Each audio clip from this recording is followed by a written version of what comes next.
Hare Krishna. So మనము ఈరోజు శ్రీమద్ భాగవతం మొదలు పెడదామంట మంగళాచరణ చేసుకొని.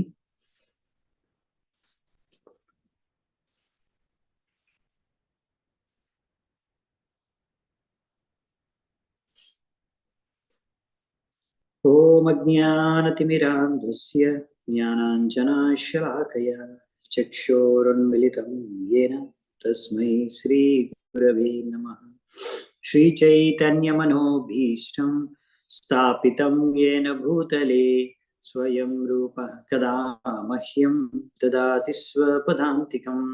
వందేహం శ్రీగురూన్ శ్రీయుతాపదకమలం శ్రీగురూన్ వైష్ణవాంశ श्रीरूपं साग्रजातं सहगण रघुनाथान्वितां तं सजीवं साद्वैतं सावधूतं परिजनसहितं कृष्णचैतन्यदेवं श्रीराधा कृष्णपादान् सहगण ललिता श्रीविशाखान्वितांश्च नमा ओं विष्णुपादाय कृष्णप्रेष्ठाय भूतले श्रीमते भक्ति वेदांत स्वामी निते नामिने नमस्ते सारस्वते देवे गौरवाणी प्रचारिणे निर्विशेष शून्यवादी पाश्चात्य देशतारिणे नमो महावदन्याय कृष्ण प्रेम प्रदायते कृष्णाय कृष्ण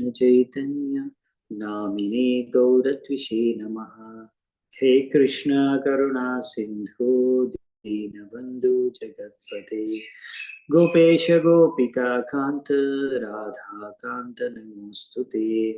तप्त कांचन गौरांगी राधे वृंदावनेश्वरी वृषभानुसुते देवे प्रणमामि हरिप्रिये.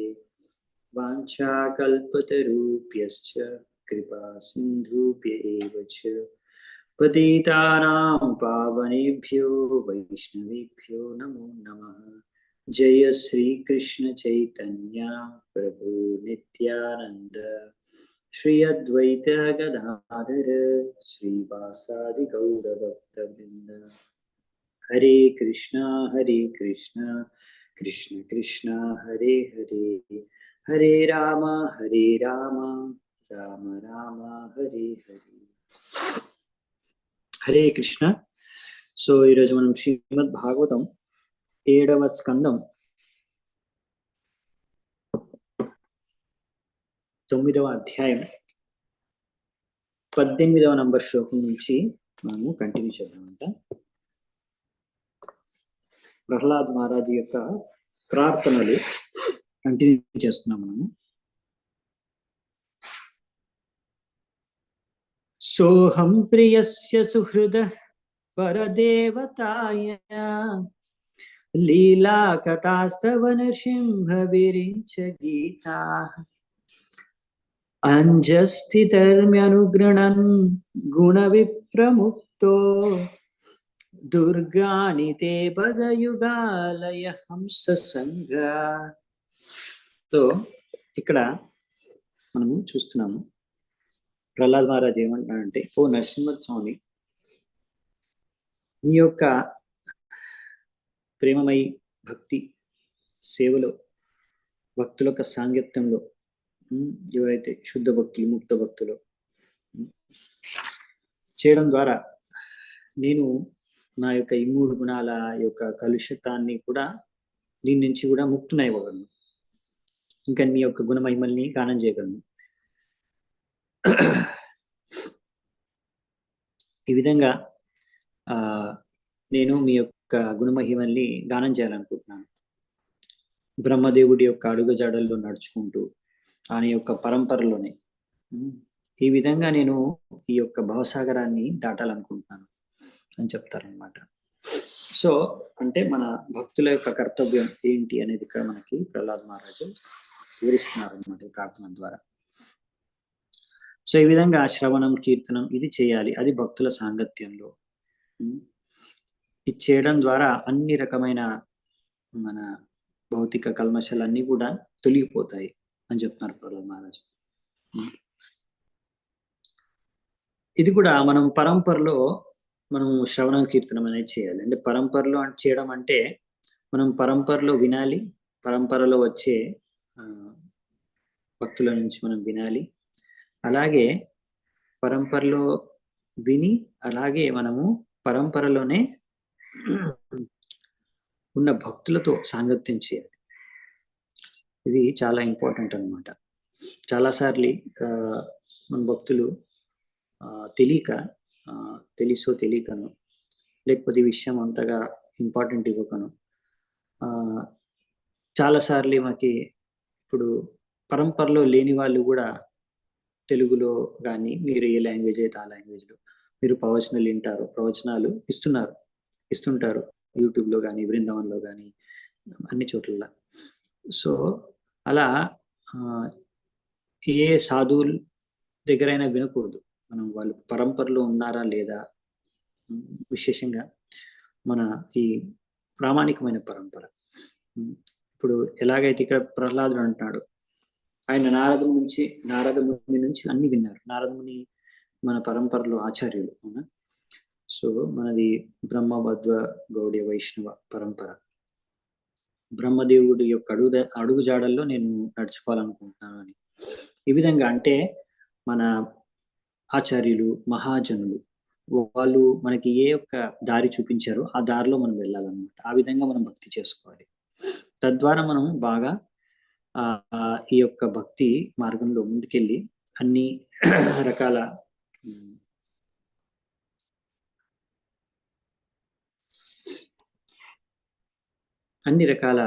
మనము మార్గంలో ఎన్ని రకాల ఈ 3 గుణాల ద్వారా ఇంకా భౌతిక కల్మషాల ద్వారా ఏవైతే ఇబ్బందులు ఉన్నాయో అవన్నీ కూడా ఎదుర్కొని మనము చాలా మంచిగా భక్తిలో ఎదగలుగుతాం అనమాట. ఇది మెయిన్. సో అందుకనే మనము ప్రయత్నించాలి ఎలాగైనా సరే.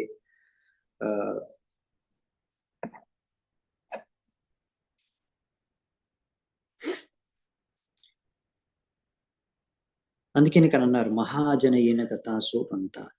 సో జాగ్రత్తగా ఉండాలన్నమాట. మనం ఎవరి దగ్గర నుంచి, మనం పరంపరలో ఉన్న వాళ్ళ దగ్గర నుంచి వినాలి, పరంపరలో ఉన్న వాళ్ళతో సంగత్యం చేయాలి. అప్పుడు మనకు సరైన మార్గదర్శనం దొరుకుతుందన్నమాట.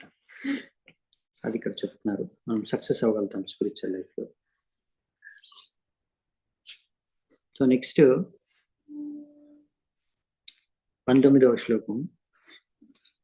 బాలస్య నేహ శరణం పితరో నృసింహ నార్తస్య చాగదముదన్వతి మజ్జతో నౌ తప్తస్య తత్ప్రతివిదిర్య ఇహాంజశ్రేష్టస్ తావద్విభూతనుభృతాం తదుపేక్షితానాం. ఇక్కడ నరసింహస్వామికి ఆయన అంటున్నాడు, ఓ నా నరసింహస్వామి, ఓ నరసింహదేవ, ఈ యొక్క బద్ధ అవస్థలో భౌతిక చేతంతో ఉండి ఇక్కడ ఉన్న బద్ధ జీవులందరూ కూడా ఈ విధంగా నిర్లక్ష్యం చేయడం కారణంగా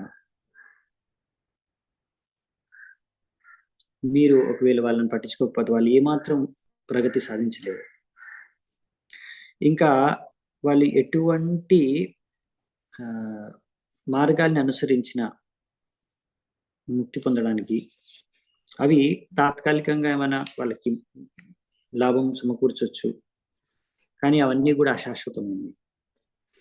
ఎలాగైతే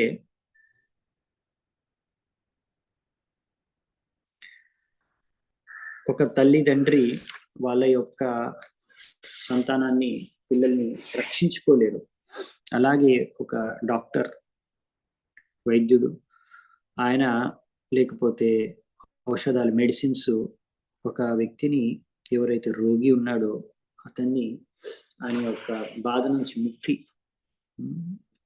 రోగం నుంచి నయం చేయలేవు.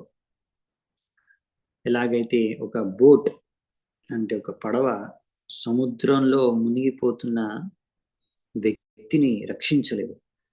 అంటే మనం భగవంతుడు నరసింహస్వామి తప్ప, అంటే భగవంతుడు తప్ప వేరే ఎన్నో ఉపాయాలు ఉండొచ్చు మనం ఉన్న సమస్యలు నుంచి, బద్ధ అవస్థ నుంచి బయటపడడానికి, ముక్తి పొందడానికి. కానీ అవన్నీ కూడా ఎలాంటివి అంటే మీకు అవి అనిపిస్తాయి పనిచేస్తున్నట్టే, కానీ యాక్చువల్లీ పనిచేయవు. ఎన్నో మార్గాలు ఉన్నాయి, కానీ యాక్చువల్లీ ఏంటంటే ఈ జన్మ మృత్యు జరా వ్యాధి చక్రం నుంచి ఇవి అసలైన సమస్యలు. యాక్చువల్లీ ఎన్నో సమస్యలు ఉండొచ్చు, కానీ జన్మ మృత్యు జరా వ్యాధి నుంచి బయటపడడానికి యాక్చువల్లీ ఇది ఒక్కటే మార్గం అన్నమాట, భక్తి మార్గం. వేరే మార్గాలు అనుసరించి, వేరే రకాల యోగాలు అవన్నీ కూడా అనుసరించి ఒక వ్యక్తి వెళ్ళొచ్చు. అంటే మాక్సిమం బ్రహ్మ జ్యోతిలో విలీనమైపోవచ్చు, అంతవరకు మాత్రం వెళ్ళొచ్చు. కానీ అక్కడ కూడా మనము సంతృప్తిని సంపూర్ణంగా పొందలేము. అక్కడ నుంచి కూడా అందుకనే అసంతుష్టి కారణంగా ఆనందం లభించక, సరైన ఆధ్యాత్మిక ఆనందం సంపూర్ణంగా మళ్ళీ తిరిగి జీవాత్మలు ఈ యొక్క భౌతిక ప్రపంచంలోకి ప్రవేశిస్తాయంట. అందుకనే మరి భగవద్ధామానికి వెళ్ళాలి అంటే భక్తి మార్గాన్ని అనుసరించాలి. సో భగవంతుడికి శరణాగతం అవ్వాలి, భగవంతుడికి భక్తి చేసుకోవాలి. అలాగైతే మనము ఇంకా పతనం అవ్వము. ఒక్కసారి అలా భగవద్ధామానికి వెళ్తే ఇంకా పతనం కామన్నమాట. అందుకనే మనం అర్థం చేసుకోవాల్సింది ఏంటంటే, మనను అసలైనది రక్షించేది ఎవరు అంటే భగవంతుడు మాత్రమే. సో ఇక్కడ అందుకే ఇవి రకరకాల ఉదాహరణలు ఇచ్చారు. సో మనకి ఒకవేళ మీరు చూడొచ్చు, ఎవరు కూడా తల్లిదండ్రులు కూడా వాళ్ళ పిల్లల్ని రక్షించుకోలేరని చెప్పారు. అదేంటి, ఎందుకు రక్షించుకోలేరంటే అంతే కదా, తల్లిదండ్రులైనా సరే వాళ్ళు ప్రయత్నించవచ్చు. ఒక్కొక్కసారి వాళ్ళు రక్షించుకోగలుగుతారు, ఒక్కొక్కసారి రక్షించుకోలేరు. కానీ వాళ్ళు రక్షించుకోగలిగినప్పుడు కూడా అది భగవంతుడి యొక్క కృప అనుగ్రహం ఉంటేనే, లేకపోతే లేదు. అలాగే డాక్టరు కానీ మెడిసిన్ కానీ మన యొక్క బాధని, రోగాన్ని నయం చేయలేవు అని అన్నారు. అదేంటి మరి, అంటే డాక్టర్ దగ్గరికి వెళ్ళకూడదా, మెడిసిన్ తీసుకోకూడదా అంటే తీసుకోవచ్చు, తీసుకోవాలి. కానీ మనం అర్థం చేసుకోవాల్సింది ఏంటంటే, అది భగవంతుడు అనుగ్రహం ఉంటేనే ఆ డాక్టర్ కానీ ఆ మెడిసిన్ కానీ పనిచేస్తుంది, లేకపోతే పని చేయదు. చాలాసార్లు మనము రకరకాల కష్టాలకి, ఇబ్బందులకి ఎక్కడో లోనైపోతామంటే మనం అనుకుంటాం, నా దగ్గర ఈ డాక్టర్ ఉన్నాడు, మొత్తం వరల్డ్‌లో బెస్ట్ డాక్టర్, కాబట్టి నాకు ఏమీ కాదు, ఏమైనా సరే డాక్టర్ ఉన్నాడు చూసుకుంటాడు, లేకపోతే ఆ మెడిసిన్స్ ఉన్నాయి నా దగ్గర మెడిసిన్స్ ఉన్నాయి, నేను తీసుకుంటే నా ప్రాబ్లం సాల్వ్ అయిపోతుంది. కానీ ఎప్పుడైతే అది సాల్వ్ అవ్వదో, ఆ ప్రాబ్లము అనేది తొలగిపోదో, అప్పుడు మనం చాలా దుఃఖానికి గురవుతాం. అందుకనే మనము ఈ ఆశ్రయం అంటే ఏంటి, షెల్టర్ అంటే ఏంటంటే, ఇప్పుడు మనము భగవంతుడి దగ్గర షెల్టర్ తీసుకోవడం అంటే, భగవంతుడిని ఆశ్రయించడం, భగవంతుడికి శరణాగతం అవ్వడం అంటే భగవంతుడి పైన ఆధారపడి ఉండడం. అంటే మనము ఇప్పుడు మెడిసిన్ డాక్టర్ దగ్గరికి వెళ్తాము, మెడిసిన్ తీసుకుంటాం, కానీ తర్వాత ఫైనల్గా భగవంతుడు ఒకవేళ కోరుకుంటేనే, అనుగ్రహం ఉంటేనే, కృప చూపిస్తేనే, మనం ఆయన తలుచుకుంటేనే అవుతుంది, మనది రోగం అనేది నయం అవుతుంది, వ్యాధి అనేది మనకి నయం అయిపోతుంది, లేకపోతే లేదు. సో మనము అన్ని సమయాల్లో అలా భగవంతుడి స్మరణ చేసుకోవాలి, భగవంతుడిని స్మరించుకోవాలి, భగవంతుడికి శరణాగతులై ఉండాలి. సో ఆ విధంగా ఉంటే ఏంటంటే, ఎన్ని సమస్యలు వచ్చినా కానీ ఫైనల్గా మనం ఒక విషయం గుర్తుంచుకోవాలి, భగవంతుడు రక్షించాలనుకుంటే ఎవ్వరూ మనని చంపలేరు, ఎవరిని చంపలేరు. అలాగే భగవంతుడు తలుచుకుంటే ఒక వ్యక్తి చనిపోవాలి అని, అతన్ని ఎవరూ రక్షించలేరు. మారే కృష్ణ రాఖీ కృష్ణ మారేకి అంటారు బంగ్లాలో. సో అందుకనే మనము ఆ విషయాన్ని అర్థం చేసుకోవాలన్నమాట. మనం అందుకే భక్తి చేసుకున్న తర్వాత, భక్తిలో ఒక విషయం ఏంటంటే, భక్తి అనేది ఏంటంటే భగవంతుడికి ఏది అనుకూలము, భగవంతుడు ఏది కావాలనుకుంటున్నాడు అదే మనము అలాగే చేయడం అనమాట, అది భక్తి. అంటే ఇందులో మన ఇచ్చ అనేది లేదు, భగవంతుడి ఇచ్చ అనేది ప్రాధాన్యం అనమాట. భగవంతుడి కోరిక, భగవంతుడు ఏం కావాలనుకుంటున్నాడు మన దగ్గర నుంచి, అది ఇంపార్టెంట్. సో ఇది ఒకవేళ మన మైండ్ ఫిక్స్ అయిపోయింది అనుకోండి, సో మనము ఎప్పుడు కూడా ఎక్కువ టెన్షన్ పడము అన్నమాట. ఏం జరిగినా సరే, సరే ఇదే భగవంతుడు, మనం ఏది భగవంతుడు కావాలో అది చేస్తున్నాము. సో అలాంటప్పుడు ఏది జరిగినా అది భగవంతుడు, అదే మనం కూడా అలాగే చేయాలి. భగవంతుడు చెప్పినవే పాటించాలి. నియమాలు కానీ, ఇప్పుడు మనం చేసే భక్తి కానీ అన్ని కూడా భగవంతుడు యొక్క పరంపరలోనే అన్ని అనుసరిస్తూ ఉంటే అది ఏం జరిగినా కానీ మనం అది మన మంచికే, అది భగవంతుడు అదే కావాలనుకుంటున్నాడు అని మనము దాన్ని అర్థం చేసుకోవాలి, అర్థం చేసుకోగలము. లేకపోతే ఒక్కొక్కసారి మనం మాలలు చేస్తున్నాము, భక్తి చేస్తున్నాము, మందిరానికి వెళ్తున్నాము, భక్తుల సాంగత్యంలో ఉంటున్నాము, సేవలు కూడా చేస్తున్నాము, అన్ని చేస్తున్నాము. కానీ ఎప్పుడైనా మనకి ఏదైనా ఇబ్బంది కలిగితే, ఫ్యామిలీలో కానీ, ఆర్థికంగా కానీ, శారీరకంగా కానీ ఏదైనా సమస్య వచ్చినప్పుడు మనం చాలా డిస్టర్బ్ అయిపోయామనుకోండి. ఎందుకు డిస్టర్బ్ అయిపోతున్నాము? అరే నేను ఇది చేయాలనుకున్నాను, ఈ సమస్య వచ్చేసింది, చేయలేకపోతున్నాను అని డిస్టర్బ్ అయిపోతున్నాం.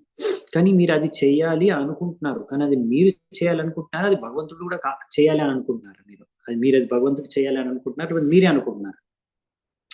ఒకరి భగవంతుడు కావాలనుకున్నాడు అనుకోండి, మీరు అది చేయాలని.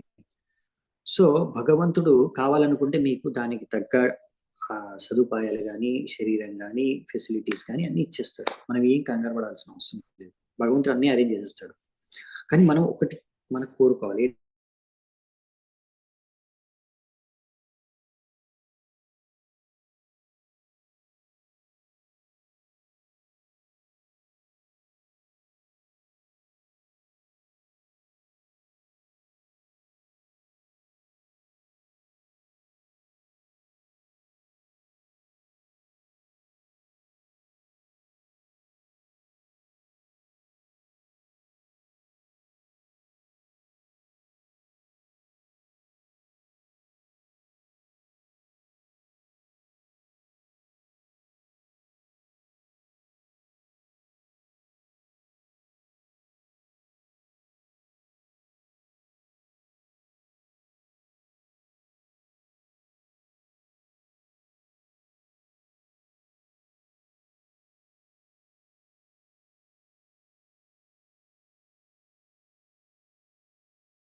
హరే కృష్ణ. యాక్చువల్లీ అది కరెంట్ పోయింది అనమాట, వైఫై కట్ అయిపోయింది అంతే.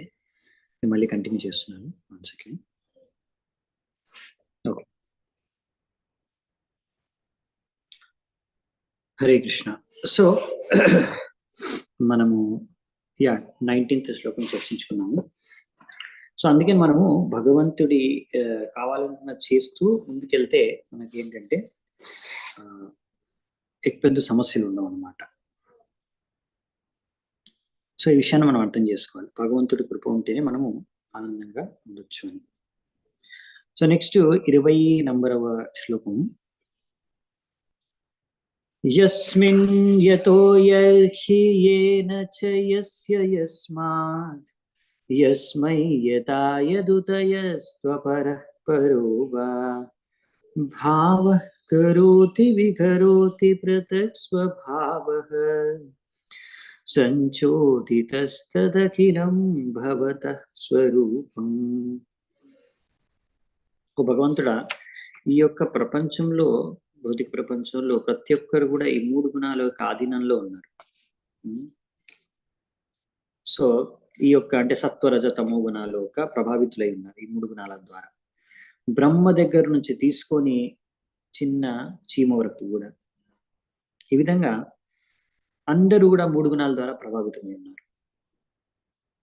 కాబట్టి ఈ విధంగా ప్రతి ఒక్కరు కూడా ఈ ప్రపంచంలో మీ యొక్క శక్తి, అంటే బహిరంగ శక్తి కావచ్చు, లేకపోతే అంతరంగ శక్తి కావచ్చు, ఏదో ఒక శక్తి ద్వారా ప్రభావితమై ఉన్నారు.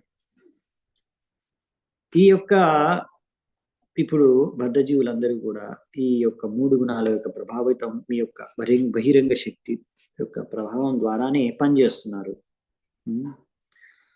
ఇదంతా కూడా మన ఈ శక్తుల ద్వారానే మనము ఎక్కడ ఏ ప్లేస్ లో కానీ ఏం పని ఏ సమయంలో ఏం చేస్తున్నా అన్నది కూడా జరుగుతుంది అనమాట. సో ఈ విధంగా మనం ఏం పని చేస్తున్నాము, ఎక్కడున్నాము, ఇంకా ఎందుకు పని చేస్తున్నాము, ఎందుకు జీవిస్తున్నాము, మనం ఏమనుకుంటామంటే తెలియక బద్ధజీవులందరం కూడా మనకు తెలీదు ఎందుకు ఎలా.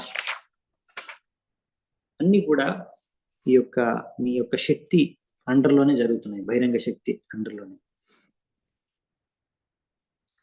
సో అన్ని కూడా ఎనర్జెటిక్.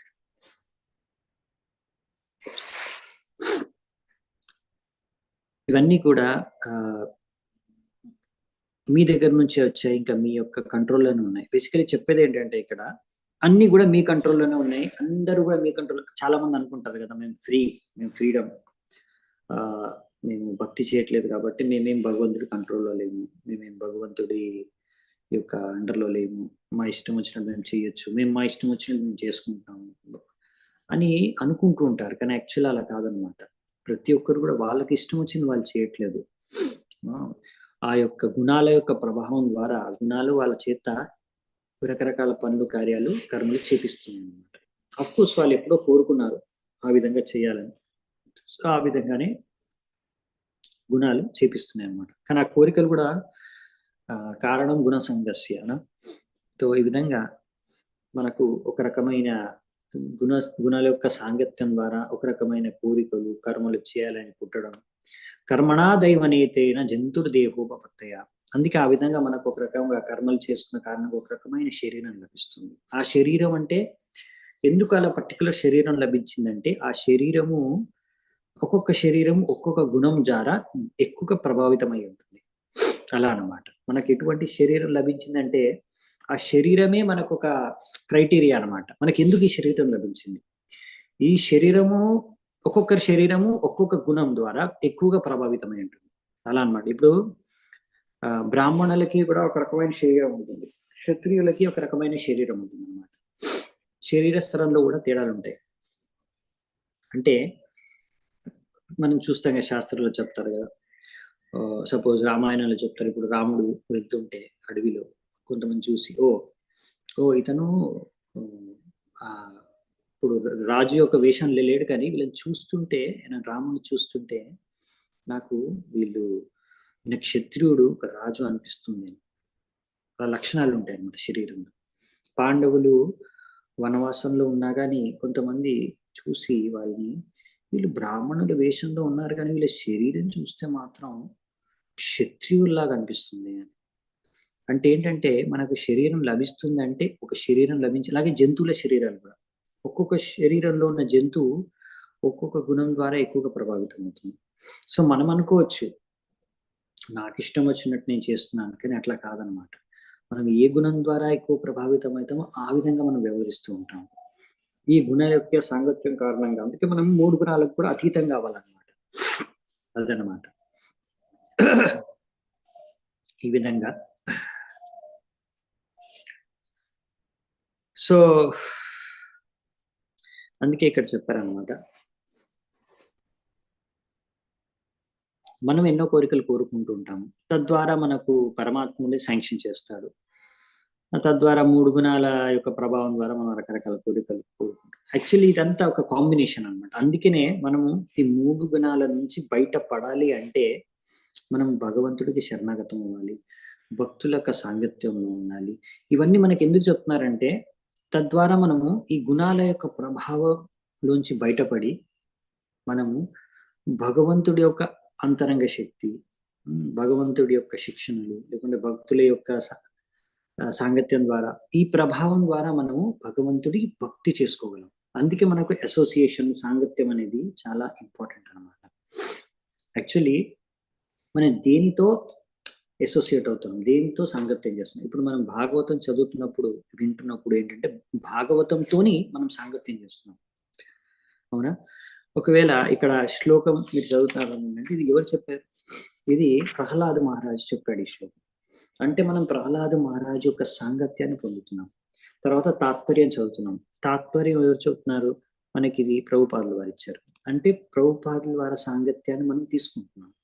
సో ఎంతసేపు మనము ఇలా, అందుకనే ఇది పరంపరలో వచ్చింది భాగవతం మనకి, ఇది ప్రభుపాదుల వారు రాసింది. కాబట్టి ఇక్కడ మనము భగవంతుడు, ఇక్కడ ఎన్నో భగవంతుడు చెప్పిన వాక్యాలు కూడా ఉంటాయి. సో అంటే భగవంతుడు ఇంకా శుద్ధ భక్తులు ఇక్కడ భాగవతంలో వర్ణించబడ్డారు, వాళ్ళు చెప్పారు, లేకపోతే ప్రభుపాదుల వారు రాశారు తాత్పర్యం. అంటే మనకి భగవంతుడు ఇంకా శుద్ధ భక్తుల ఒక సాంగత్యం అనేది లభిస్తుంది అనమాట. భాగవతం చదువుతున్నంత కాలం కానీ, భాగవతం వింటున్నంత కాలం కానీ, అలాగే హరికృష్ణ మహామంత్ర జపం చేస్తున్నంత సమయం కూడా భగవంతుడి నామాన్ని జపిస్తున్నాం. భగవంతుడి నామం అభిన్నం, అవునా? అభిన్న నామనామి. సో ఈ విధంగా, సో భగవంతుడి సాంగత్యంలో మనం ఉన్నాం. కృష్ణుడు నామం అంటే కృష్ణుడి యొక్క సాంగత్యంలో ఉన్నాం. ఈ విధంగానే భక్తులతో ఉన్నప్పుడు భక్తుల సాంగత్యంలో ఉన్నాం. సో ఇలాంటి సాంగత్యం కారణంగా మనం అలా మన మనస్సు కానీ, మన కోరికలు కానీ అన్నీ కూడా ప్రభావితం అవుతాయి. సో మనం ఇలాంటి సాంగత్యం ద్వారా మనం ఏం కోరుకుంటే, ఇప్పుడు భాగవతం చదివామంటే ఇక్కడ ప్రహ్లాద్ మహారాజ్ నుంచి ఒక ప్రార్థన చదివి మనం ఏం కోరుకుంటాం? అరే ప్రహ్లాద్ మహారాజు ఎలా కోరుకుంటున్నాడు భగవంతుడి సేవ చేయాలని, భక్తుల సాంగత్యంలో ఉండాలని, ఇంకా ఈ విధంగా మనం విని మనం కూడా ఆ యొక్క ప్రభావం ద్వారా మనం కూడా మనలో కూడా ఈ కోరిక అనేది కలగొచ్చు. అరే నేను కూడా సరిగ్గా భక్తి చేయాలి, నేను కూడా ఇలా భక్తుల సాంగత్యంలో ఉండాలి. సో ఈ యొక్క కోరిక మనలో జాగృతం అవ్వడానికే ఈ సాంగత్యం అనేది మనకు ఎంతో తోడ్పడుతుంది, ఇది ప్రభావితం చేస్తుంది. ఇప్పుడు మనకి 3 గుణాలకి అతీతం అనమాట. హరినామం అనేది కానీ, శ్రీమద్ భాగవతం అనేది కానీ, శుద్ధ భక్తులు కానీ, ఇవి అన్నీ కూడా 3 గుణాలకి సంపూర్ణంగా అతీతం. అందుకనే ఈ యొక్క సాంగత్యం కారణంగా, దీని ప్రభావంగా మనం కూడా ఈ 3 గుణాలకు అతీతులుగా అవ్వగలము. సో అందుకనే ఇక్కడ మనకు చెప్పేది ఏంటంటే, మనం ఈ విధంగా భగవంతుడికి శరణాగతం అవ్వాలి.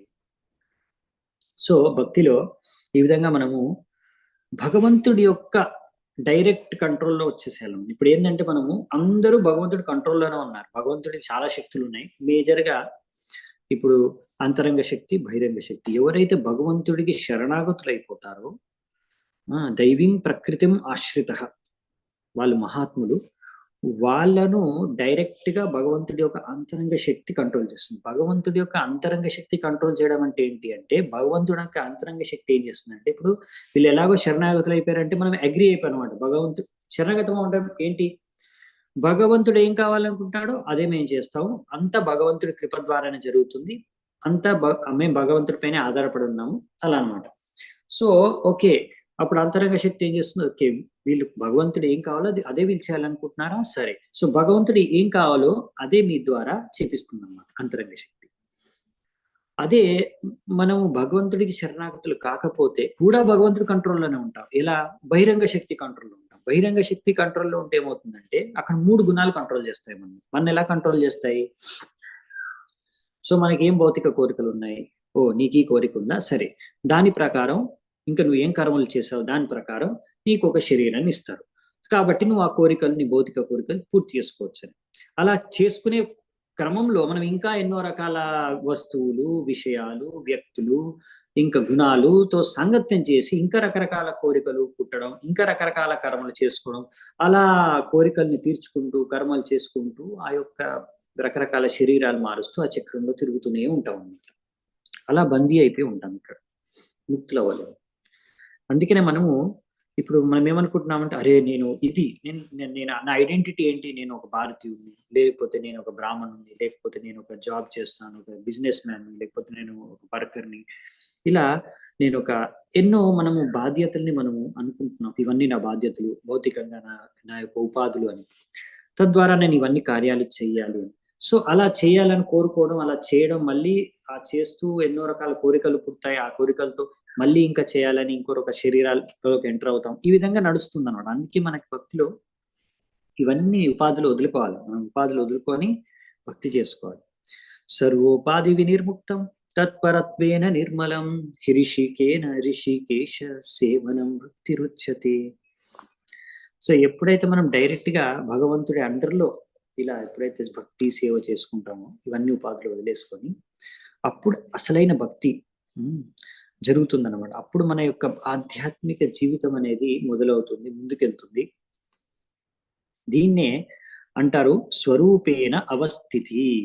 అంటే మన యొక్క అసలైన స్వరూపం ఏంటి? జీవేర స్వరూపమై కృష్ణేర నిత్యదాస్. కృష్ణుడి యొక్క నిత్య దాసులం అనే స్వరూపంలో మనము మళ్ళీ పునఃస్థాపితమై ఉంటాము. అది అసలైన ముక్తి.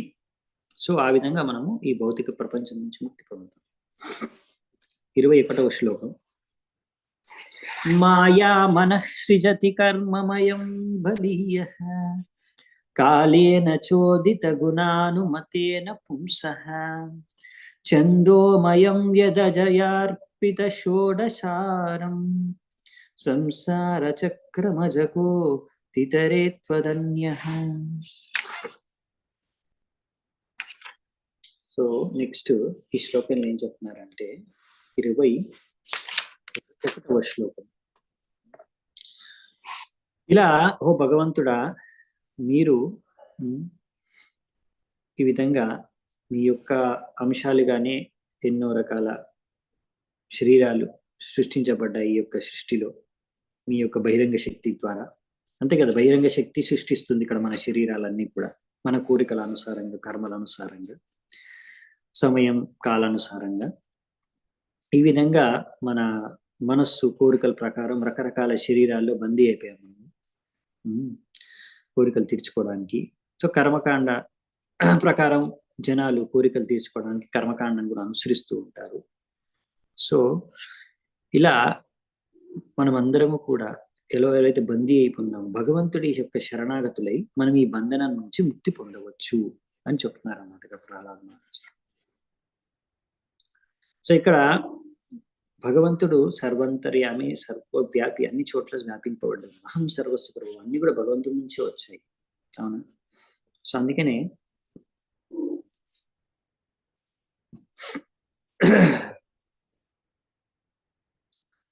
అందుకనే ఇక్కడ భగవద్గీతలు అంటారు మయాధ్యాక్షేణ ప్రకృతి సువిత సచరాచరం. అన్ని కూడా భగవంతుడి, ప్రకృతి కూడా భగవంతుడి యొక్క డైరెక్షన్ లోనే నడుస్తుంది అనమాట, పనిచేస్తుంది. భగవంతుడి డైరెక్షన్ లోనే ప్రకృతి పనిచేస్తుంది.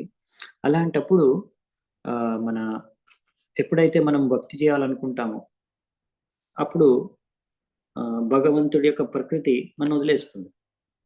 అవునా? భగవంతుడి యొక్క ప్రకృతి మనం ఎప్పటి వరకు కంట్రోల్ చేస్తుందంటే మనం ఎప్పటి వరకు కోరుకుంటామో భగవంతుడి నుంచి దూరంగా ఉండి మన కోరికల్ని పూర్తి చేసుకోవడానికి, అలా మన మనస్సు కోరిక బట్టి అన్నమాట. సో మన చాయిస్ మన దగ్గర ఉంది. మనం భగవంతుడి అండర్లో ఉండాలా, అంటే భగవంతుడి యొక్క అంతరంగ శక్తి అండర్లో ఉండాలా, లేకపోతే బహిరంగ శక్తి అండర్లో ఉండాలా. సో అందుకనే వేదాల్లో ఇచ్చారు, మీకు ఏం కావాలంటే అది చేస్తే దాని ప్రకారం ఆ యొక్క లక్ష్యాన్ని చేరుకుంటారు. అవును. యాంతి దేవా వ్రతా దేవా పితృన్ యాంతి పితృగతః భూతాని యాంతి భూతేచ్య యాంతి మా యాజినోపి మాం. సో మీరు ఎవరిని ఆరాధించుకుంటే వారి దగ్గరికి వెళ్ళిపోతారు. ఇది మనకు భగవద్గీతలు చెప్పారు ముందు. అవునా? అలాగని మనం ఏవోవో కోరుకుంటున్నాము, దాని ప్రకారం కర్మకాండలో ఒక్కొక్కరు ఒక్కొక్క దేవతని ఆరాధించుకుంటున్నారు, అక్కడికి వెళ్ళిపోతున్నారు. అవునా? కానీ ఇలా తిరుగుతూ ఉన్నాం కాబట్టి కానీ ఇక్కడ నుంచి ఈ యొక్క శరీరం, భౌతిక శరీరం నుంచి, భౌతిక ప్రపంచం నుంచి ముక్తి పొందట్లేదు. ముక్తి పొందడానికి ఒకటే మార్గం, భక్తి చేసుకోవాలి. కానీ ఆ భక్తి ఎక్కడి నుంచి వస్తుంది మనకి? ఇలా భ్రమించి భ్రమించి భ్రమించి ఏదో ఒక సమయంలో మనకి బ్రహ్మాండ భ్రమితే కోనో భాగ్యవాన్ జీవ్ అంటే బ్రహ్మాండంలో భ్రమణ చేస్తూ చేస్తూ ఉండగా ఒక జీవాత్మకి ఎప్పుడో ఈ భాగ్యం కలుగుతుంది. అప్పుడు ఆ జీవ అనేది భాగ్యవంతుడు అయిపోతుంది. ఆ జీవ గురు కృష్ణ ప్రసాదే పాయ భక్తిలతా బీజ్. గురువు ఇంకా కృష్ణుడి యొక్క కృప ద్వారా మనము ఒకటి భక్తిలత ఒక బీజం అనేది మనకి దొరుకుతుంది. అవునా? సో మనం ఎప్పుడో కోరుకుంటే అప్పుడు భగవంతుడు మన గురువు మన దగ్గర పంపిస్తారు, లేకపోతే మనని గురువు దగ్గర పంపిస్తారు. తద్వారా గురువు మనకు భక్తి బీజాన్ని నాటుతారు, కృష్ణుడి గురించి చెప్తారు. తర్వాత మనము ఈ కృష్ణ భక్తి చేసుకుంటూ ఈ నవవిధ భక్తి ద్వారా ఈ యొక్క బీజంలో నీరు పోసి ఈ బీజాన్ని కల్టివేట్ చేసుకోవాలన్నమాట. బీజం నుంచి పెంచాలి భక్తి యొక్క లతాన్ని. సో ఆ విధంగా మనం పెంచుకున్నప్పుడు సరిగ్గా అప్పుడు ఫైనల్గా మనకు ఫలం అనేది దొరుకుతుంది. అది ఈ యొక్క భౌతిక ప్రపంచం నుంచి ముక్తి పొందుతాం. సో ఇదే మార్గం అనమాట. సో అందుకనే ఇప్పుడు ఒకవేళ మీరు ఆల్రెడీ చాలా మంది ఇక్కడ ఉన్న వాళ్ళందరూ కూడా భక్తి మార్గంలోకి వచ్చేసారు. సో అందుకే మనం అర్థం చేసుకోవాలి, భక్తుల మార్గంలోకి రావడమే చాలా భాగ్యం, పెద్ద మహాభాగ్యం. సో ఆల్రెడీ మనకి భక్తి లత బీజం అనేది దొరికిపోయింది. సో ఇప్పుడు మనకు చేయవలసింది ఏంటంటే బీజం, సీడ్ దొరికింది అంతే. బీజం దొరికినంత మాత్రాన, విత్తనం దొరికినంత మాత్రాన మనకు ఇంకా ఫలం రాలేదు. అవునా? విత్తనాన్ని మనం నాటడం జరిగిపోయింది ఆల్రెడీ. విత్తనం నాటడం కూడా జరిగిపోయింది. ఇప్పుడు ఏం చేయాలంటే నీళ్లు పోయాలి, డైలీ నీరు పోయాలి. ఆ విత్తనం నాశనం అవ్వకుండా దాన్ని కాపాడాలి. అప్పుడు మనకి ఆ విత్తనం పెరిగి అందులోంచి లత వచ్చి తర్వాత ఫైనల్గా ఫలం అనేది వస్తుంది అనమాట. సో దీనికి టైం పడుతుంది, కానీ డైలీ మనం నీళ్లు పోయాలన్నమాట దానికి. అదే శ్రవణం కీర్తనం. అలా అందుకే దాన్ని కాపాడాలంటే అపరాధాలు చేయకుండా ఉండాలి. వైష్ణవ అపరాధాలు కానీ, సేవా అపరాధాలు కానీ, భగవంతుడి పట్ల అపరాధాలు కానీ, భక్తుల పట్ల అపరాధాలు కానీ చేయకుండా ఉండాలి. అవి గార్డింగ్ అనమాట. అప్పుడు మనం ఈ భక్తిలతను కాపాడుతున్నట్టు. సో అలా మనం చేసుకుంటూ వెళ్తే ఫైనల్గా మనకు ఫలం అనేది దొరుకుతుంది, భక్తి కృష్ణ ప్రేమ అనేది లభిస్తుంది. ఆ ప్రాసెస్లోనే మనము ముక్తి అనేది కూడా పొందేస్తాం అనమాట. సో ఇక్కడ అందుకనే చెప్తున్నారు అన్నమాట. 22వ శ్లోకం చూద్దాం. సత్వం హి నిత్య విజితాత్మ గుణస్వధామ్నా కాలో వశీకృత విసృజ్య విసర్గ శక్తి చక్రే విసృష్టమజయేశ్వర శోధసారే నిష్పీడ్యమానముపకర్ష విభో ప్రపన్నం. సో ఇలా భగవంతుడే, మీరే ఈ యొక్క సృష్టికి అసలైన కర్తలు, కారకులు, ఇంకా ఈ భౌతిక గుణాలకి మీరు అతీతులు. అందుకనే ఇవన్నీ కూడా మీ నియంత్రణలో ఉన్నాయి. భౌతిక గుణాలు కానీ, ప్రకృతి కానీ సంపూర్ణంగా ఇవి ఎప్పుడు కూడా మిమ్మల్ని అతిక్రమించలేవు, మిమ్మల్ని జయించలేవు. కాబట్టి ఈ సమయం, కాలం అనేది కూడా మీ యొక్క ప్రతినిధే. అందుకే ఓ భగవంతుడా, ఎవ్వరు కూడా మిమ్మల్ని జయించలేరు. ఇవన్నీ మీ సృష్టి, మీ అండర్లోనే ఉంటాయి, మీ కంట్రోల్లోనే ఉంటాయి. కానీ నాలాంటి వాళ్ళు ఏంటంటే ఈ కాల చక్రంలో నలిగిపోతున్నాము.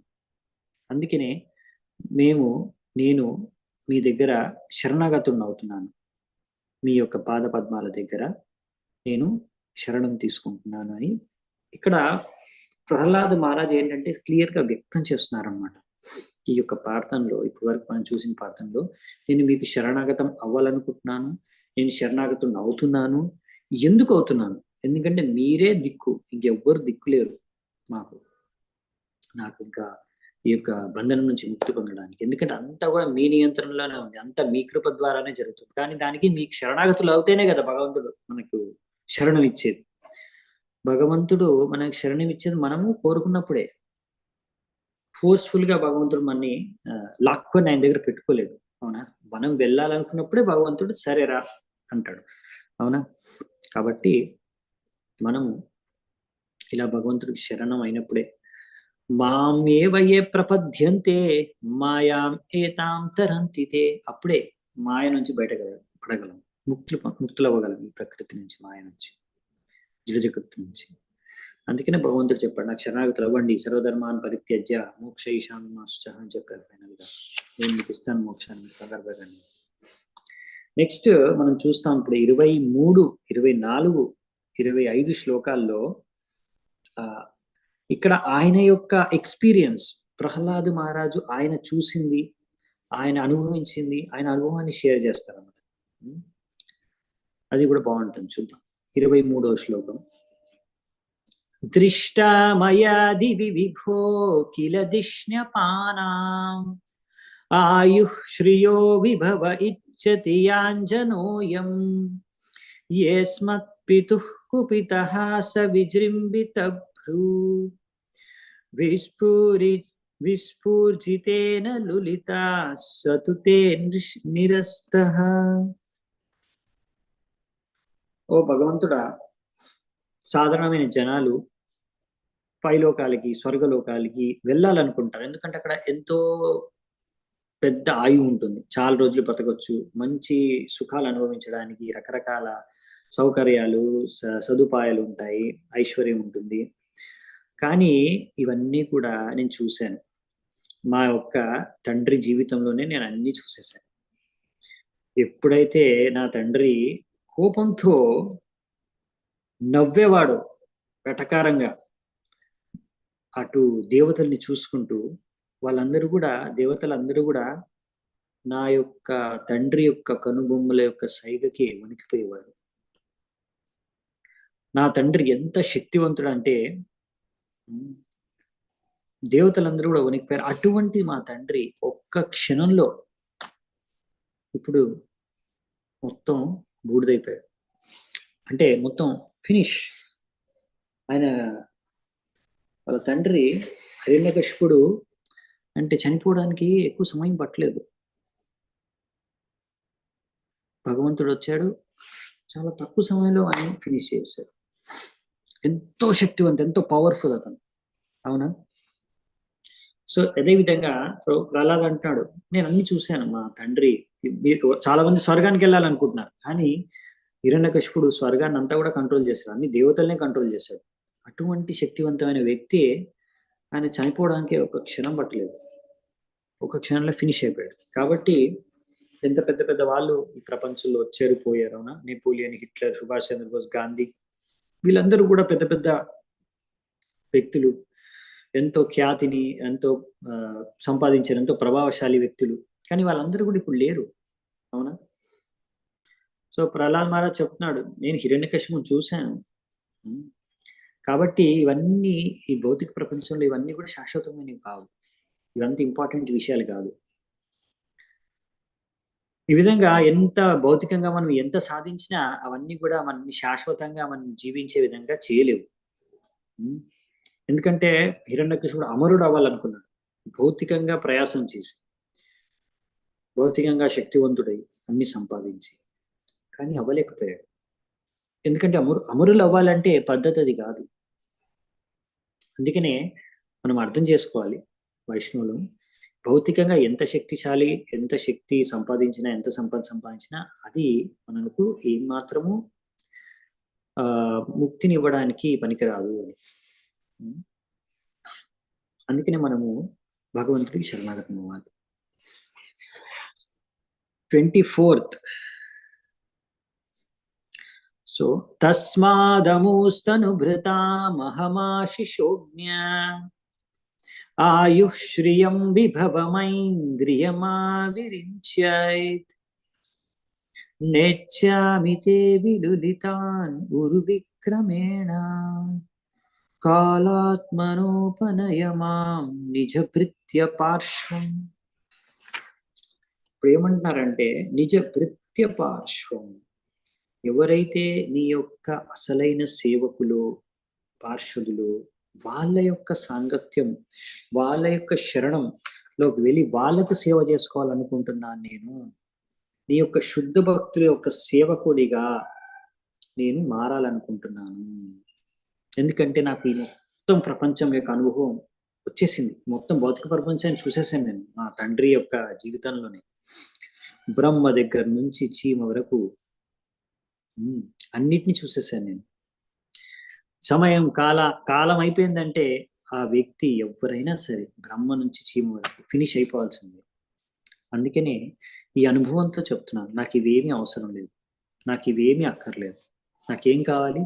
నీ యొక్క శుద్ధ భక్తులను సేవ చేసుకోవాలి. ఇదొక్కటే నా కోరిక. సో ఇది చాలా ఇంపార్టెంట్ అనమాట. ప్రహ్లాద్ మహారాజు ఏం కోరుకుంటున్నాడు? ఆయనకి ఏం కావాలని కోరుకుంటున్నాడు? అందుకనే మన యొక్క ఆచార్యులు నరోత్తం దాస్ ఠాకూర్ అన్నారు గానంలో, చాడియ వైష్ణవ సేవ నిస్తారాపాయే చెకెబా.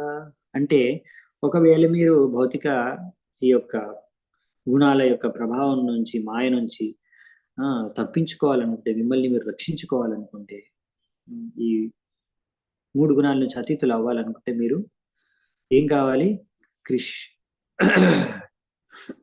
కృష్ణుడి యొక్క సేవకుడు వైష్ణవుని సేవించుకోవాలి, శరణాగతులు అవ్వాలి వైష్ణవుడికి, కృష్ణుడికి. ఈ విధంగా సంపూర్ణంగా కృష్ణ భావనకు రావాలి. ఇలా కృష్ణుని అర్థం చేసుకోవాలి. కృష్ణుని అర్థం చేసుకుంటేనే మనం భగవద్ధామానికి వెళ్ళగలుగుతాం. ఏ రకమైన భౌతిక సిద్ధులు, శక్తులు, ముక్తి ఇవన్నీ ఏ వచ్చినా మనకి ముక్తి సిద్ధి ఇవన్నీ కూడా మన ఏమి కాపాడలేవు అనమాట. మనకి అందుకే ప్రహ్లాద్ మహారాజ్ ఇవన్నీ కూడా రిజెక్ట్ చేసేసి, మననేమి కాపాడేది, మనం భగవంతుడికి ఎలా శరణాగతం అవ్వగలం? ఒక శుద్ధ భక్తుడి యొక్క మార్గదర్శనంలోకి వెళ్ళి శరణాగతులమై. 25వ శ్లోకము.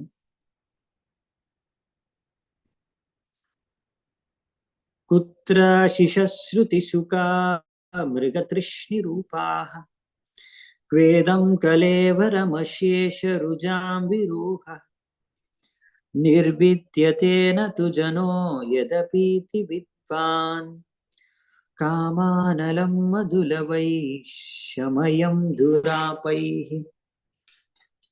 నెక్స్ట్ ఇక్కడ ఏం చెప్తున్నారంటే ప్రహ్లాద్ మహారాజు ఎలాగా ఈ భౌతిక సుఖం అనేది అశాశ్వతమైనది అనేది చెప్తున్నారు. ఎలాంటిదంటే ఈ భౌతిక ప్రపంచంలో మనం ఎన్నో కోరికలు తీర్చుకోవడానికి, భవిష్యత్తులో ఆనందం పొందడానికి జీవాత్మ ఇక్కడికి వస్తుంది. కానీ భౌతిక ప్రపంచంలో ఆనందం ఎటువంటిదంటే ఒక మరుభూమిలో, అంటే అదే మన డెసర్ట్లో మిరాజ్ వంటిది. అక్కడ నీళ్లు ఉన్నాయి అని కనిపిస్తుంది అనమాట. ఎడారిలో అక్కడ నీరు ఉన్నట్టు దూరం నుంచి కనిపిస్తుంది, కానీ అక్కడ అసలు నీళ్లు ఉండవు. అలా నీళ్లు ఉన్నాయి అనుకొని కోరుకొని దూరం నుంచి పరిగెట్టుకుంటూ అక్కడికి వెళ్ళేసరికి అక్కడ కనిపిస్తుంది అక్కడ నీళ్ళు అనేవి ఏమి లేవు అని. సో అటువంటిదే భౌతిక ప్రపంచంలో సుఖం అనేది, ఆనందం అనేది. సో భౌతిక ఆనందం అక్కడ కనిపిస్తుంది ఉంది ఉంది అని, అక్కడికి వెళ్ళినప్పుడు అక్కడ ఉండదు అనమాట అది.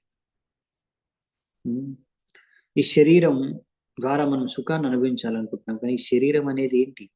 ఇది ఒక అసలు శరీరం ఉంది కాబట్టి మనకు అన్ని సమస్యలు వస్తాయి. అన్ని రోగాలు ఎక్కడికి వస్తున్నాయి? ఎవరికి వస్తున్నాయి రోగాలు? ఆత్మకు వస్తున్నాయి రోగాలు. మీకు హార్ట్ అటాక్ వచ్చినా, లివర్ ప్రాబ్లం వచ్చినా, లంగ్స్లో ప్రాబ్లం వచ్చినా, కిడ్నీలో ప్రాబ్లం వచ్చినా, ఇవన్నీ కూడా దేనికి? ఇవన్నీ శరీరంలో భాగాలు, శరీరానికి. అవునా? సో ఆత్మకి ఎప్పుడైనా ఏమైనా రోగం వచ్చిందా? ఆత్మకి ఏమైనా ప్రాబ్లమ్స్, రోగాలు వచ్చాయి, వ్యాధులు వచ్చాయి? వ్యాధులు అనేది శరీరానికి వస్తాయి. అంటే శరీరం ఉన్నంత కాలము మనకి బాధలే తప్ప శరీరం మనకి యాక్చువల్లీ ఆనందాన్ని ఇవ్వడానికి కాదు. ఆనందం దొరకదు ఇక్కడ నుంచి. అవునా? సో అందుకనే చాలా మంది విద్వానులు, వైజ్ఞానికులు, రాజకీయ నాయకులకు కూడా ఈ జ్ఞానం లేదు అసలు, ఎక్కడ అసలైన ఆనందం అనేది ఉందనేది. సో ఈ భౌతిక ప్రపంచంలో ఎప్పటి వరకైతే మనం మన ఇంద్రియాలని నియంత్రించుకోలేము, అప్పటి వరకు మనం ఆనందాన్ని అసలు పొందలేము. ఎందుకంటే అందరూ ఇంద్రియాల్ని నియంత్రించుకోక, ఈ ఇంద్రియాల్ని సంతృప్తి పరిస్తేనే ఆనందం దక్కుతుందనే పోరాటం అనే ప్రయాసంలోనే ఉన్నారనమాట ఈ భౌతిక ప్రపంచంలో. అందుకనే ఎప్పుడు కూడా అసలైన ఆనందాన్ని పొందలేకపోతున్నారు. సో ఈ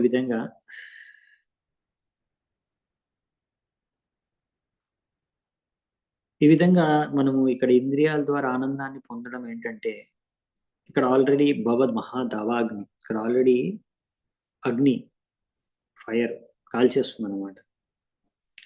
దాంట్లో ఘీ, నెయ్యి పోయడం అనమాట. అగ్నిలో నెయ్యి పోస్తే ఇంకా అగ్ని అనేది పెరుగుతుంది, తగ్గదు. అలాగే ఈ శరీరం ద్వారా ఇంకా సుఖాన్ని అనుభవించాలి అనుకుంటే దాని ద్వారా మనం ఇంకా ఇంకా ఈ యొక్క భౌతిక ప్రపంచంలో భద్రమైపోతాం కానీ ముక్తి పొందలేము. ఇంకా మన యొక్క కోరికలు కూడా ఎప్పుడూ తీరవు. మనం అనుకుంటున్నాం ఈ ఒక్క కోరిక తీరిపోతే సరిపోతుంది, నేను సుఖంగా ఉండగలను, శాంతంగా ఉండగలను.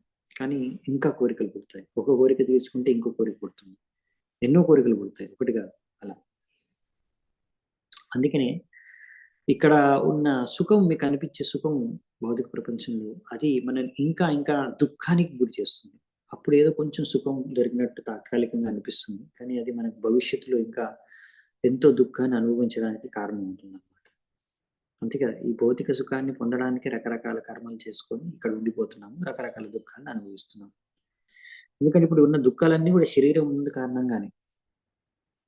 ఈ శరీరం మనం ఎప్పటి వరకు అయితే ఇలా భౌతిక కోరికలు తీర్చుకోవాలి, ఇంద్రియ తృప్తి చేయాలి అని కోరుకుంటాం, అప్పటి వరకు ఈ శరీరం మనకు ఉంటుంది. ఈ శరీరం ఉన్నంత వరకు మనకు కష్టాలు ఉంటాయి. సో అందుకనే ఎప్పటి వరకు అయితే మీరు భౌతిక సుఖం అనుభవించాలి అనుకుంటారో అప్పటి వరకు భౌతిక దుఃఖాల నుంచి విముక్తి పొందలేరు మీరు. అది లాజిక్ అనమాట ఇక్కడ ప్రహ్లాద్ మహారాజ్ చెప్తున్నారు. నెక్స్ట్ భగవంతుడి కృప యొక్క మహిమ గురించి ప్రహ్లాద్ మహారాజ్ చెప్తారు. నెక్స్ట్ 26 నుంచి 29 వరకు చూద్దామంట. క్వాహం రజ ప్రభవ ఈశతమోధికేస్మిన్ జాతః సురేతరకులే క్వతవానుకంపా న బ్రహ్మణో న తు భవస్య న వైరమాయ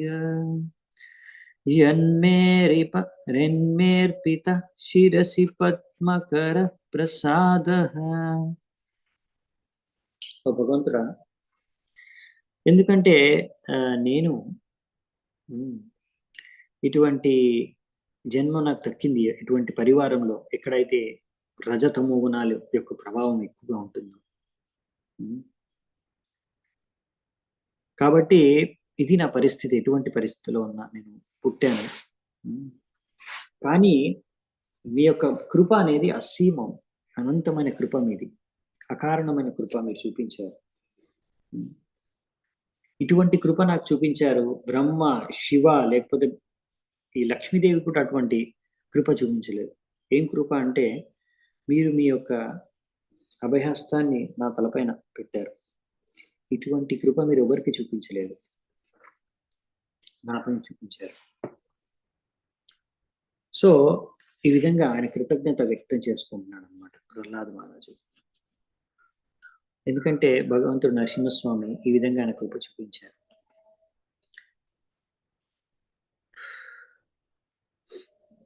ఎందుకంటే ప్రహ్లాద మహారాజుకి వచ్చిన శరీరం అసుర దేహం.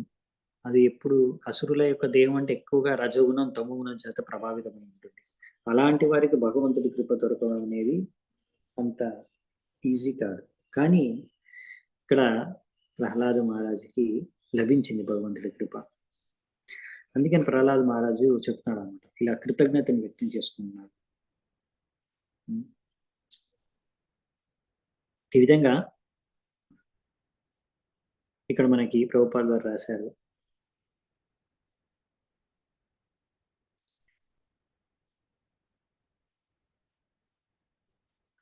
ఇక్కడ ఎన్నో బ్రహ్మదేవుడు, ఇంద్రుడు, ఇంకా మిగతా దేవతలందరూ కూడా విభిన్న లోకాల్లో ఉన్నారు, పై లోకాల్లో నివసిస్తున్నారు. కానీ అక్కడ కూడా ఎప్పుడో అప్పుడు మాటికి ఎవరో ఒకరు అసురులు వచ్చి ఇబ్బంది పెడుతూ ఉంటారు వాళ్ళకి. కానీ ఎవరైతే భక్తుల్లో వాళ్ళు కూడా ఇబ్బందులు పడుతూ ఉంటారు. ఇప్పుడు దేవతలు ఇబ్బందులు పడ్డారా లేదా? అందుకే కదా వాళ్ళందరూ వెళ్ళి అక్కడ భగవంతుడు దగ్గరికి వెళ్ళి వాళ్ళు మొదలుపెట్టుకున్నప్పుడు, సరే భగవంతుడు నేను వస్తానులే, కంగారు పడకండి. సో కానీ భక్తుడు యొక్క చేతన అనేది డిఫరెంట్ ఉంటుంది. శుద్ధ భక్తులు ఎలా అంటే, ఒకవేళ వాళ్ళు ఇలాంటి అసుర కులంలో, ఇలాంటి అసుర లోకాల్లో పుట్టినా కానీ సంపూర్ణమైన కృష్ణ భావనామృతంతో ఉండి పరతస్వత కర్మత అతను ఈ విధంగా వేరే వాళ్ళు చెప్పిన కార్యాలు చేసిన, అతను కార్యాలు చేస్తున్నా, ఏ కార్యాలు చేస్తున్నా కానీ జీవితంలో ఎటువంటి బాధని అనేది అనుభవించాడు భక్తుడు, శుద్ధ భక్తుడు. సో ఇది చాలా ఇంపార్టెంట్ అనమాట. అంటే మనం అనుకుంటాం ఇటువంటి పరిస్థితుల్లో నేను పుడితే, ఈ పరిస్థితులు నాకు ఉంటేనే నేను ఆనందంగా ఉండగలను అని. కానీ శుద్ధ భక్తులు ఎటువంటి పరిస్థితుల్లో అయినా సరే వాళ్ళు ఉండి వాళ్ళు ఆనందంగానే ఉండగలుగుతారు. ఇప్పుడు 'ప్రహ్లాద్ మహారాజ్' యాక్చువల్లీ చూస్తే మీరు 'ప్రహ్లాద్ మహారాజ్' ఎప్పుడు డిస్టర్బ్ అవ్వలేదు. మిగతా చాలా మంది దేవతలు డిస్టర్బ్ అయిపోయారు గానీ 'ప్రహ్లాద్ మహారాజ్' మాత్రం ఏమాత్రం డిస్టర్బ్ అవ్వలేదు. ఆయన పీస్‌ఫుల్‌గా నిల్చున్నాడు శాంతంగా. హిరణ్యకశిపుడు బెదిరించినప్పుడు గాని, భయపెట్టినప్పుడు గాని, 'ప్రహ్లాద్ మహారాజ్' భయపడలేదు. ఎంతోమంది దేవతలు కూడా భయపడిపోయారు. కానీ 'ప్రహ్లాద్ మహారాజ్' భయపడలేదు. అవునా? ఇంకా నరసింహస్వామి వచ్చినప్పుడు ఆయన రూపాన్ని చూసి కూడా భయపడలేదు. నరసింహస్వామి ఆయన కళ్ళెదురుంగానే హిరణ్యకశిపుడిని చంపేసినప్పుడు కూడా 'ప్రహ్లాద్ మహారాజుకి ఏం భయం కలగలేదు. చంపిన తర్వాత ఎంతో కోపం మీద ఉంటే అప్పుడు ఆ కోపాన్ని చూసి కూడా దేవతలు భయపడ్డారు గానీ 'ప్రహ్లాద్ మహారాజ్' ఏమాత్రం భయపడలేదు. సో, ఇది స్పెషాలిటీ అన్నమాట. సో, 'ప్రహ్లాద్ మహారాజ్' అంటున్నాడు, "ఇదంతా కూడా మీ యొక్క కృప నా పైన" అని. నైష నెక్స్ట్ శ్లోకం. నైషా పరావరమతిర్భవతో నను స్యాజ్ జంతోర్యతాత్మ సుహృదో జగతస్తథాపి సంసేవయా సురతరోరివతే ప్రసాదః సేవానురూపముదయో న పరావరత్వం. సో ఇక్కడ 27వ శ్లోకంలో అంటున్నారు, మీరు అంటే భగవంతుడు యొక్క మనమంటే బద్ధజీవులం. హ్మ్. మనం ఎన్నో రకాల లోపాలు ఉండొచ్చు. కానీ భగవంతుడు ఎప్పుడు కూడా శత్రువులు, మిత్రులు అని భేదభావం చూపించడు. హ్మ్. ఆయనకి ఒకరు శత్రువు, మిత్రువు అలా ఏం లేదు. అందరూ కూడా ఎలా వాళ్ళు సేవ చేసుకుంటారో మీకు, దాని ప్రకారం మీరు వాళ్ళకి ఫలితాలను ఇస్తూ ఉంటారు. ఎలాగైతే ఒక కల్పతరు హ్మ్. ఒక వృక్షం ఉంటుంది. ఏవి కోరుకుంటే అటువంటి ఫలాలు ఇస్తుందో, అలాగే మీరు ఎటువంటి కోరికలతో, ఎటువంటి సేవలు మీకు ఎవరైతే చేసుకుంటారో, మీరు ఏమాత్రం ఎవరు ఎక్కడి నుంచైనా చూడకుండా, తేడా చూడకుండా మీరు వాళ్ళకి వాళ్ళ ఫలితాలను ఇచ్చేస్తారు. అవునా? ఇప్పుడు 'ప్రహ్లాద్ మహారాజు' ఎక్కడ పుట్టాడు, అసుర కులంలో పుట్టాడు, ఇవన్నీ పట్టించుకోలేదు భగవంతుడు. 'ప్రహ్లాద్ మహారాజు' శుద్ధ భక్తి చేసుకున్నాడు. భగవంతుడు ఆయనకి కృప చూపించేసాడు. అవునా? సో, భగవంతుడు కృష్ణుడు చెప్పాడు గదా! ఏ యథా మాం ప్రపద్యంతే తాంస్తతైవ భజామ్యహం భగవద్గీతలో.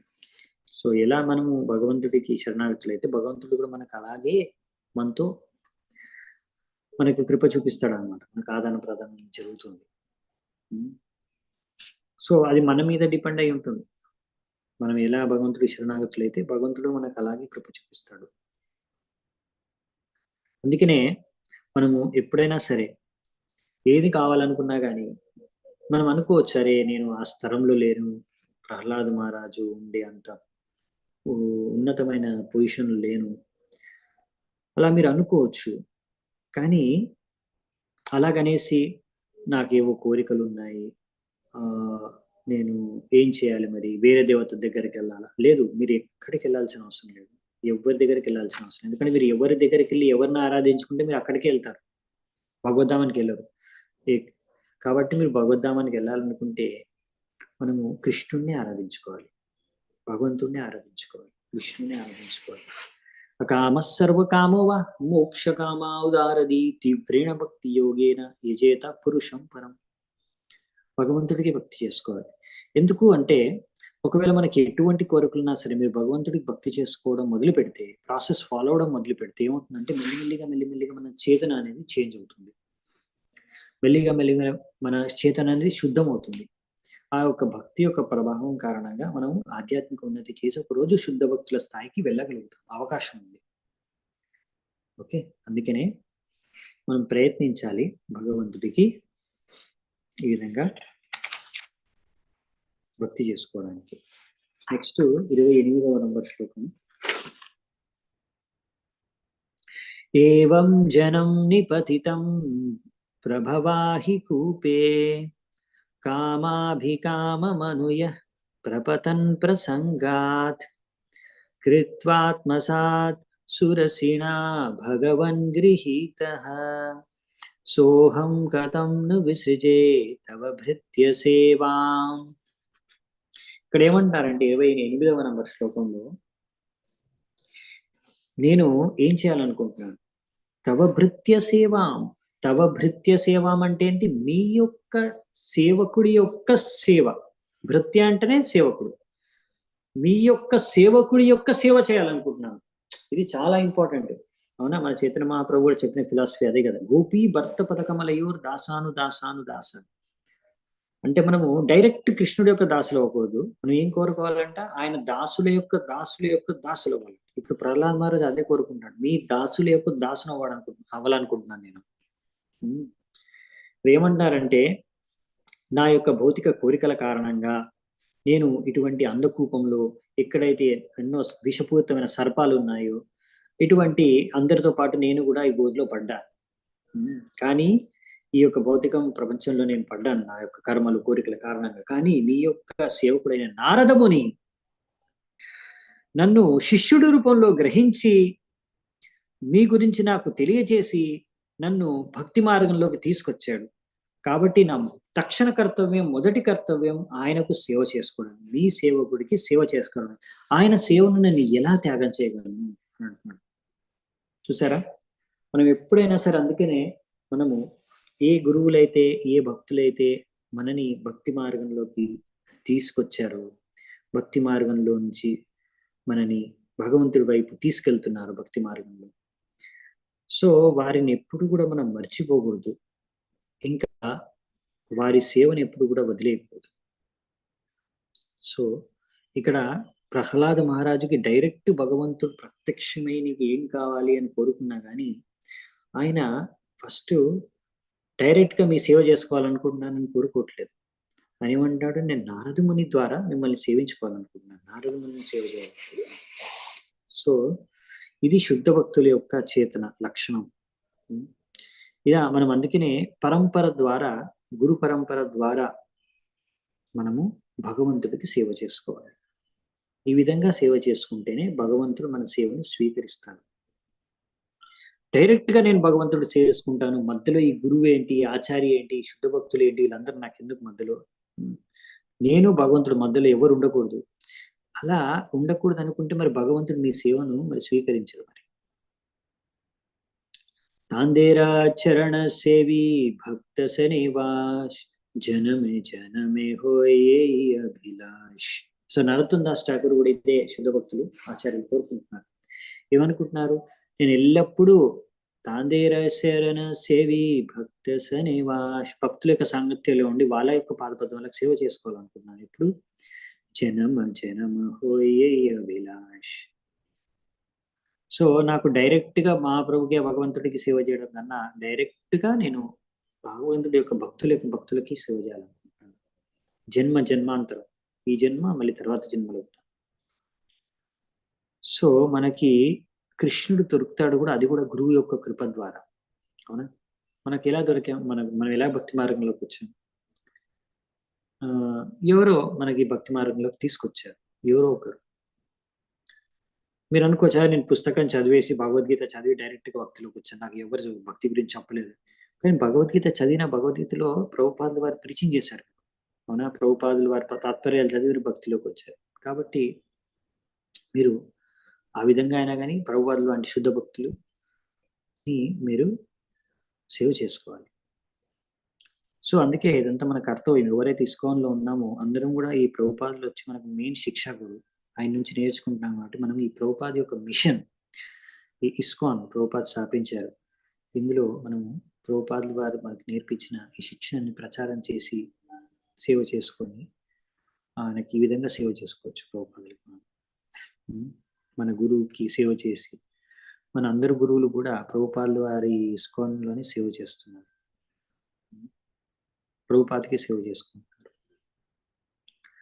సో అందుకనే ఇక్కడ మనకి చెప్తున్నారు అనమాట, సోహం కథం విసృజే తవ భృత్య సేవం. అందుకనే నేను మీ యొక్క సేవకుడైన నారదుడికి సేవ చేసుకోవాలనుకుంటున్నాను అని. అంటే ముక్తి పొందిన తర్వాత కూడా, భగవంతుడి ప్రాప్తి పొందిన తర్వాత కూడా ప్రహ్లాద మహారాజు గురువును వదిలేయట్లేదు. అవునా?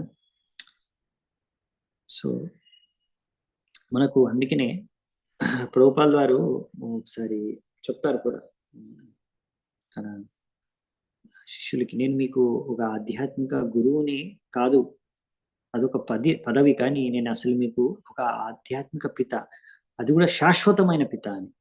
అంటే మనకి ప్రభుపాల్ వారు ఏంటంటే మనకి ఆ శాశ్వత రూపంలో ఆయన మనకి శిక్షా గురువు అనమాట. నెక్స్ట్ యాక్చువల్లీ ఒక లాస్ట్ శ్లోకం చూద్దామంటే 29. టైం అయిపోతుంది, ఎందుకంటే ఈ సెక్షన్ అయిపోతుంది, తర్వాత మళ్ళీ ఇంకొక ప్రార్థనలు షూరు చేస్తారు వాళ్ళు. మరి ఇంకా ఉన్నాయి ప్రార్థనలు, కానీ 29 వరకు చూసి మనం ఈరోజు అయిపోద్దాం లాస్ట్. మత్ప్రాణరక్షణమనంత పితుర్వదశ్చ మన్యే స్వభృత్య ఋషివాక్యం మృతం విధాతుం ఖడ్గం ప్రగృహ్య యద్ అవచద్ అసద్విదిత్సు స్వామీశ్వరో మదపరో బతుకం హరామి. ఓ భగవంతుడా, మీలో అనంతమైన దివ్య గుణాలు ఉన్నాయి. మీరు నా యొక్క పిత, తండ్రి అయిన హిరణ్యకశిపుణ్ణి చంపేశారు, వధించారు. నన్ను ఆయన యొక్క ఖడ్గం నుంచి రక్షించారు. మన ఖడ్గం ప్రగృహ్య యదవచో దసత్ విదుష్టుస్. సో ఆయన యాక్చువల్లీ హిరణ్యకశిపుడు చంపాలనుకున్నారు ప్రహ్లాద్ మహారాజ్, ఖడ్గం తీసేదానికి. కానీ మీరు నన్ను నా తండ్రి యొక్క ఖడ్గం నుంచి బతికించారు. నా తండ్రి అన్నాడు కోపంతో, ఎక్కడున్నాడు నీ భగవంతుడు? నేనే భగవంతుణ్ణి, చూస్తాను నీ భగవంతుడిని ఎలా రక్షిస్తాడో ఈరోజు. ఈరోజు నీ తలకాయని నేను తీసేస్తాను శరీరం నుంచి, ఖడ్గం ద్వారా అని తీశాడు ఖడ్గం. కాబట్టి నన్ను బతికించడంలో, ఇంకా అలాగే నా యొక్క తండ్రిని చంపడం ద్వారా నువ్వు రుజువు చేసావు ఏవైతే నువ్వు ప్రమాణం చేసావు భక్తులకి. ఇంకా ఒక భక్తుడు, అదే చెప్పాం కదా, కౌంతేయ ప్రతిజానిహి నమే భక్త ప్రణశ్యతి అంటే భక్తి శుద్ధ భక్తులు చెప్పే వాక్యాల్ని భగవంతుడు నిజం చేసి చూపిస్తారు. అందుకనే ప్రహ్లాద్ మహారాజ్ అంటున్నాడు, నేను చెప్పిన వాక్యాన్ని మీరు నిజం చేసి చూపించారు. అంటే నీ భక్తుల యొక్క వాక్యాల్ని నువ్వు నిజం చేసి చూపిస్తాను అని ఇక్కడ భగవంతుడిని పొగుడుతున్నారు అన్నమాట. ఈ విధంగా భగవంతుడు అందరికీ సమానమే, కానీ చెప్పాను కదా, ఇలా భగవంతుడు మనం భజన చేసుకుంటే భగవంతుడు మనకు అలాగే కృపను చూపిస్తాడు. ప్రహ్లాద్ మహారాజుని యాక్చువల్లీ ముందు కూడా కాపాడారు. ఇక్కడ ఒక మంచి పాయింట్ చెప్తారు ప్రభుపాదులు వారు, చాలా బాగుంటుంది తాత్పర్యంలో. ఎప్పుడైతే ప్రహ్లాద్ మహారాజు యొక్క తల్లి కయాదు ఆమె కడుపులో ఉన్నప్పుడు ప్రహ్లాదుడు, ఆమె నారదుని దగ్గరకు వచ్చింది, ఆయన శరణంలోకి వచ్చి ఆయన కోరుకుంది, నేను నా యొక్క బిడ్డ యొక్క సంరక్షణ కోసం మీ దగ్గరికి ఈ నివేదన పెడుతున్నాను, మీ దగ్గర నా యొక్క శత్రువుల నుంచి, అంటే హిరణ్యకశిపుడి యొక్క శత్రువుల నుంచి నా యొక్క సంతానాన్ని నేను రక్షించుకోవాలనుకుంటున్నాను. సో ఆమె బెంగ చూసి నారదుని అంటాడు, ఏమంటాడంటే, ఈ శత్రువు నీ యొక్క ఈ ప్రహ్లాద్ మహారాజుని, అంటే నీ యొక్క సంతానాన్ని, గర్భంలో ఉన్న సంతానాన్ని శత్రువుల నుంచి రక్షిస్తాను అని ఆయన ఆశీర్వాదం ఇస్తాడు నారదుని. సో అందుకనే ఇక్కడ భగవంతుడు ఇక్కడ ప్రహ్లాదుడు చెప్పాడు, ప్రహ్లాదుని రక్షించడానికి వచ్చాడు, కానీ ప్రహ్లాదుని రక్షిస్తాను అని మాటిచ్చింది ఎవరు? నారదుముని. కాబట్టి నారదుముని యొక్క వాక్యాల్ని సత్యం చేయడానికి కూడా హిరణ్యకశిపుడిని చంపడమే కాదు, చిరంజీవిని చంపేశారు, కానీ ప్రహ్లాదుని రక్షించారు. ప్రహ్లాదుని రక్షించడానికి కారణం, ఇంకో కారణం ఏంటంటే నారదముని ఆయన అన్నారు కాబట్టి, ఆయన కయాదుకి మాట ఇచ్చారు కాబట్టి, నీ యొక్క సంతానాన్ని నేను రక్షిస్తాను, నీ సంతానానికి ఏం కాదు అని ఒకసారి ఇంద్రుడికి కూడా చెప్తారు నారదుని. ఇంద్రుడు కయాదుని కిడ్నాప్ చేసుకుని తీసుకెళ్తుంటే కయాదుని అలా తీసుకెళ్తుంటే నారదుని అడ్డుకొని, అసలు ఏం చేస్తున్నావు, వేరే ఒకరి భార్యని ఇలా తీసుకొని అపహరించుకొని వెళ్ళిపోతున్నావు అంటే, ఇక్కడ ఆమె సంతానంలో పెద్ద రాక్షసుడు ఉంటాడు, ఇంకొకడు హిరణ్యకశిపుడు పుడతాడు, మళ్ళీ ఇంకో హిరణ్యకశిపుడు జూనియర్. సో అందుకే ఆయన చంపేసేయాలి, పుట్టగానే చంపేద్దామని. అప్పుడు ఈ నారదుని అంటాడు, అతను మహాభక్తుడు, అతన్ని చంపాలనుకున్నా చంపలేవు అని. సో నారదుని చాలా క్లియర్ అనమాట. ప్రహ్లాద్ మహారాజ్కి ఏం కాదు, ఆయన నారదుని వచనం ఇచ్చాడు, ఆయన్ని చంపలేవు అని ఆయన అన్నాడు. కాబట్టి ఎవరు చంపలేరు, భగవంతుడు దాన్ని రుజువు చేసి చూపించాడు. సో భక్తుల ఒక వాక్యాలు, శుద్ధ భక్తుల ఒక వాక్యాల్ని రుజువు చేసి చూపించాడు. ప్రహ్లాద్ మహారాజ్ అన్నాడు, ప్రతి చోట ఉన్నాడు భగవంతుడు అని. అది ప్రూవ్ చేయడానికి స్తంభంలో ఉన్నాడంటే స్తంభంలోంచి వచ్చేసాడు భగవంతుడు. సో హిరణ్యకశిపుడు ని చంపేశారు ప్రహ్లాదుని రక్షించడానికి, కానీ నారదుని చెప్పారు, అవునా, ఇచ్చాడు మాట, ప్రహ్లాదుని రక్షిస్తానని. సో ఈ విధంగా భగవంతుడు భక్త వత్సలుడు నరసింహస్వామి. ఈ విషయాన్ని మనం అర్థం చేసుకోవచ్చు. ఇక్కడే మనం ఈరోజు మరి నిలిపివేద్దామంట. చాలా చాలా ధన్యవాదాలు. మళ్ళీ రేపు కంటిన్యూ చేద్దాము. హరే కృష్ణ. శీల ప్రభుపాదికి జై. సమవేత భక్త వృందికి జై. జై. హరే కృష్ణ ప్రభు.